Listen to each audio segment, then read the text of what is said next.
कर्मचारियों का के प्रति उनका प्रेम है और कर्मचारियों का उनके प्रति प्रेम है। हमेशा सबके सुख दुख में सहभागी बनने वाले ऐसे दमोह के विधायक और मध्य प्रदेश शासन के पूर्व वित्त मंत्री माननीय श्री जयंत कुमार जी मलिया लोगों से अभिवादन स्वीकार कर रहे हैं। निश्चित ही ये बड़ा प्रेममय क्षण कि हम सब गौरवान्वित हैं कि हमारे बीच में हमारे उन वर्षजनों का ये वो क्षण है जो अविस्मरणीय क्षण है। तो भाई राजीव भाई,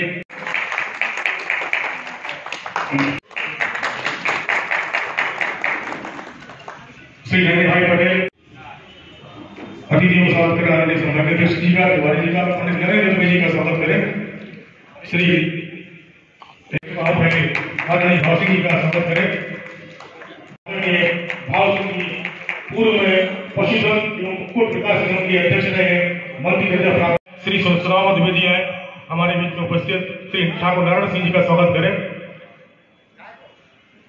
आदरणीय उर्मी साहब, क्योंकि भैया दमोह की ऐसी परंपरा है, सब लोग आपका स्वागत करना चाहते हैं, तो मैं आपसे ज्यादा समय नहीं लूंगा। ठाकुर नारायण सिंह जी का ऋषि उपाध्याय जी, भाई परमानी जैन जी, ये देख लें हमारे अतिथियों।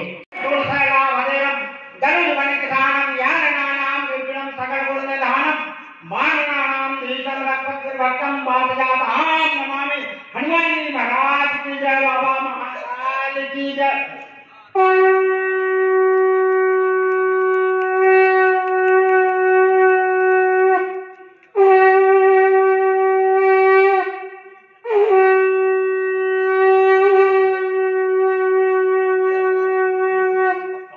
सन 1985 में इसकी स्थापना हुई थी दमोह में, और हमने यहाँ के पहले अध्यक्ष थे श्री CVL श्रीवास्तव जी। तो तब से लेकर निरंतर जो है हमारा पेंशन समाज संघ जो है कार्यरत है और पेंशनों के हित में संघर्ष रहता है और संघर्षरत है। इस तरह से जो है ये हमारा ये आगे जाकर जो हमारा वो रहेगा प्रयास कि हम और भी सदस्यता बढ़ाएं, तहसीलों में ले जाएं, ये हमारा प्रयास रहेगा। साथ साथ में यहाँ निवेदन है कि हमारा जो पेंशन समाज का भवन है वो आदरणीय जयंत भैया की देन है, जिन्होंने समय समय पर हमें राशि उपलब्ध कराई और ये पेंशन समाज का जो भवन बना हुआ है पुराने कलेक्ट्रेट में वो बना। इस समय जो है इस समय हमारा प्रयास रहेगा ये कि हम जो है और भी अधिक सदस्यता बनाएं, तहसील में अपने काम को ले जाएं और वो करें। साथ ही साथ हम सभी अपने आगंतुक मेहमान आदि का स्वागत अभिनंदन करते हैं। पर संक्षेप में कुछ अपने बात भी कहना चाहते हैं कि जैसे हमारे पेंशनों की बहुत समस्या रहती है, उसमें खास एक समस्या है आयुष्मान कार्ड। अभी हमारे उत्तर प्रदेश सरकार ने पेंशनों के आयुष्मान कार्ड चिकित्सा के लिए जारी कर दिया है। तो हमारे लिए मांग है कि आप शासन के प्रतिनिधि के रूप में और इस बात को शासन तक ले जाए कि कर्मचारी, हमने देखा है कि वृद्धावस्था के बाद में सारा उसका धन जो है चिकित्सा में कोई आकस्मिकता आ जाती है तो ग्रेजुटी पेंशन जो भी मिलता है वो सब चला जाता है। साथ ही साथ हमारा एक और निवेदन है कि ये अक्सर देखने में आता है कि हम जब पेंशनों के लिए राहत स्वीकार करते हैं तो उसके लिए छत्तीसगढ़ से परमिशन लेते हैं। जहाँ तक मेरी जानकारी केंद्र सरकार ने इसमें स्पष्ट कर दिया है कि इस प्रकार की किसी स्वीकृति की आवश्यकता नहीं है। और मैंने स्वयं धारा 49 को भी देखा है, उस धारा 49 में भी ऐसा कोई नहीं कि छत्तीसगढ़ की स्वीकृति प्राप्त की जाए। मात्र उसमें राशि के विभाजन का उल्लेख है कि ये समान रूप से विभाजित होगी दोनों सरकारों के बीच में, तो ये स्वीकृति का प्रावधान समाप्त करके, वैसे हमने बात चुनाव के पहले भी भैया के ध्यान में लाई थी, तो राहत जो है इस बार हमें समय पर घोषित हो गई थी। इसी तरह से बहुत सी ऐसी समस्याएं हैं जो पेंशनों की, कि जैसे हमें अगर कुछ विलम्ब से भी राहत मिलती है तो उसका एरियर नहीं मिलता है। भाई हो सकता है कि कुछ समस्या से केंद्र राहत है घोषित करता है तो अब कर्मचारियों की और पेंशनों की राहत साथ साथ घोषित करता है। तो हमारी मांग है वही कम से कम हमारे लिए भी समय पर घोषित हो जाए, दोनों को आगे पीछे न किया है। किन्हीं कारण हो सकते हैं कि ऐसा हो जाता है तो हमें राहत की राशि उसकी एरियर के रूप में दी जाए।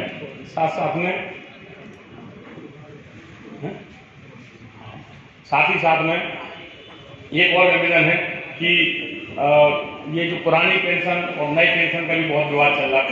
तो नई पेंशन स्कीम है बढ़िया, परंतु दोनों में एक मूलभूत अंतर है, दो अंतर है। एक तो वास्तविक अंतर है, तो एक जो है काल्पनिक अंतर है। पहला अंतर है जो वास्तविक है वो ये कि पुरानी पेंशन में न्यूनतम पेंशन का प्रावधान है, नहीं तो अगर ये हटा दिया जाए तो हमारी पेंशन 1500, 1000, 2000 बनेगी।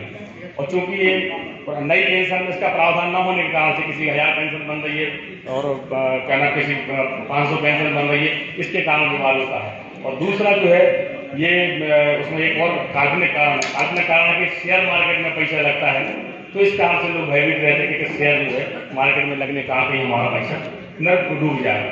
एक तो काल्पनिक है और एक है वास्तविक कारण। ये अगर कारण जो है दूर कर दिया जाए तो समस्या का समाधान हो सकता है। जैसे कुछ राशि की उसमें सुनिश्चित गारंटी कर दी जाए कि जो आपका पैसा कटा है उसमें जीपीएफ के बराबर ब्याज लगा करके उनको गारंटी मिलेगा अगर मार्केट ऊपर नीचे होगा। तो इस तरह से विवाद अब इसका हल शासन निकाल सकता है। हालांकि ये केंद्र सरकार का काम है, तो हमारी बात है केंद्र साहब तक पहुंचा करके इन दो समस्याओं को दूर कर दिया जाए। एनपीएस और ओपीएस में कोई अंतर नहीं रह जाएगा, क्योंकि ओपीएस में भी यही चीज है, 7,750 न्यूनतम पेंशन का प्रावधान है। इस प्रावधान के कारण से न्यूनतम पेंशन मिलती है तो विवाद नहीं आता है। और एनपीएस में ये ना होने के कारण से किसी का 1000 पेंशन बन रही, किसी की 500 पेंशन बन रही। तो ये जो है मुख्य बिंदु है। और भी बहुत से बिंदु हैं जिनका हम ज्यादा समय न लेते हुए और उनका बाद में भी माननीय मंत्री से मंत्री से उल्लेख करेंगे। और मैं इसी मन से पुनः जो है हमारे अतिथिगणों का और अभिनंदन करते हैं, स्वागत करते हैं और सभी हमारे साथियों का अभिनंदन और स्वागत करते हैं।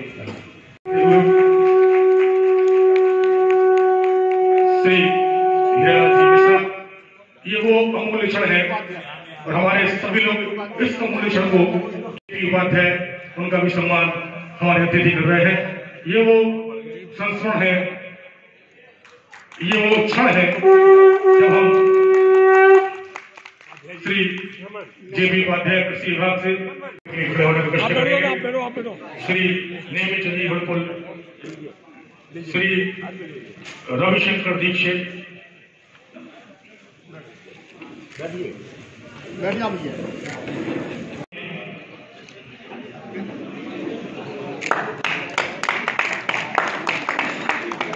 श्रीमती गुलाब रानी,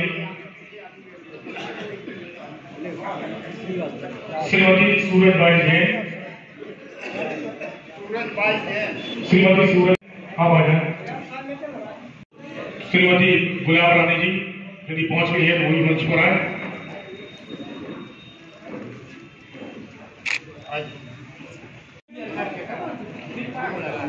श्री माखनलाल जी देखो,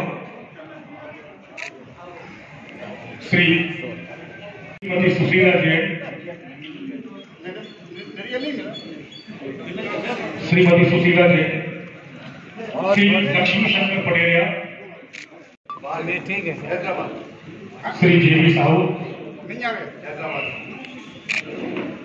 श्री राजाराम गोस्वामी, वो भी स्वस्थ है, घर पर उनका सम्मान होगा। Shrimati Mansi Upadhyay,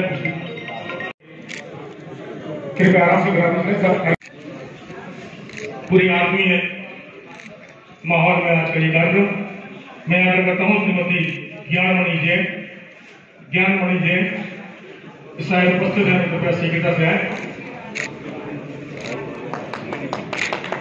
Shri R Goswami,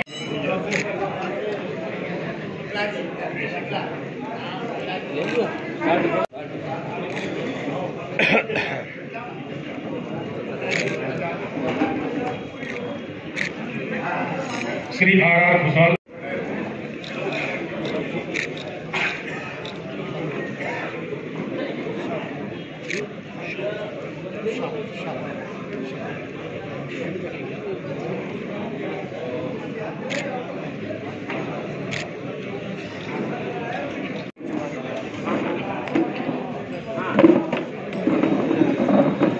Shri Asharam ji Bhadauria, police association से श्री आशाराम जी भदौरिया। और बुजुर्गों से मिलते रहा करें, वो दुआएं देंगे। और मित्रों, मैं साहिब की आधी बात से सहमत हूँ। ये वो बुजुर्ग हैं, ये वो वरिष्ठ हैं जो हमें हौसला भी देते हैं और हमें दुआएं भी देते हैं, हमें आशीर्वाद भी देते हैं। आपका सम्मान करके हम गौरवान्वित हैं।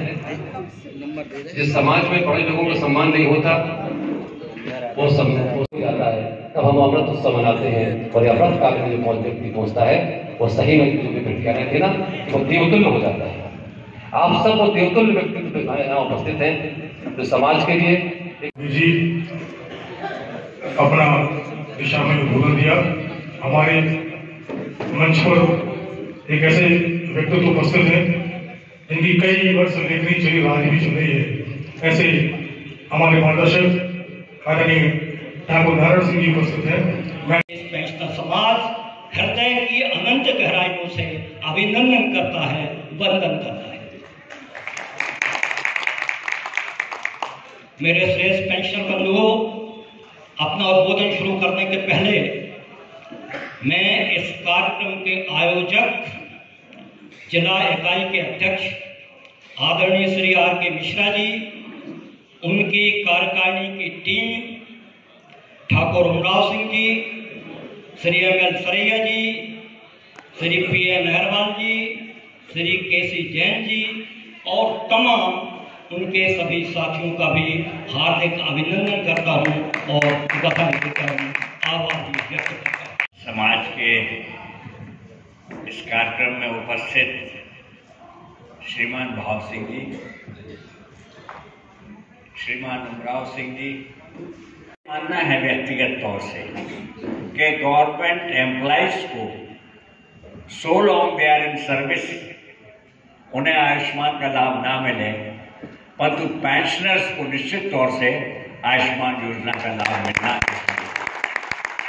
ये भारत सरकार की योजना है और मेरी कोशिश रहेगी कि यहाँ से प्रयास करके इस तरीके का हम एक भिजवाएं भारत सरकार के पास कि इनको मिलना चाहिए। वो ज़माना अलग था 1947 का, जब हमारे यहाँ की औसत आयु होती थी 30 वर्ष, और हमारी औसत आयु कितनी है लोग भाई? कम से कम 75 प्लस। 70 प्लस तो है, और इस समय ही सबसे अधिक जरूरत होती है। ठीक बात। आजकल मैं पढ़ता रहता हूँ, मैं भी 76 का हूँ, तो कैसे ठीक रहे हैं, क्या रहे हैं, तो अक्सर कहते हैं लोग 3-4 चीजें कहते हैं कि मॉर्निंग वॉक करो, मोटा अनाज खाओ, आजकल तो काफी चलन में है, आधा घंटे दोपहर में खाने के बाद आराम करो, ऐसी बातें बताते हैं। जो भी है,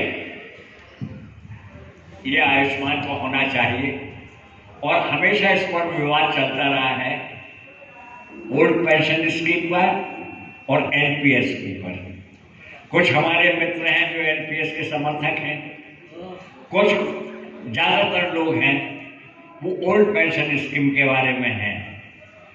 अलग अलग लोगों का सोचना है, अलग अलग बातें हैं, परंतु हाँ, मिनिमम गारंटी तो होना ही चाहिए, और इस बारे में भी निश्चित तौर से प्रयास करना चाहिए कि जो पेंशनर्स के लिए है, जो उनके एरियर्स में,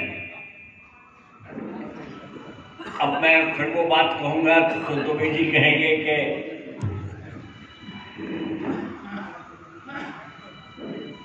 ज्यादातर राज्य शासनों की आर्थिक स्थिति ठीक नहीं है, उसके कारण भी आप जानते हैं, कहने की जरूरत नहीं। अभी मोबाइल चला रहे हैं, बंद कर दे तो मैं बताऊं।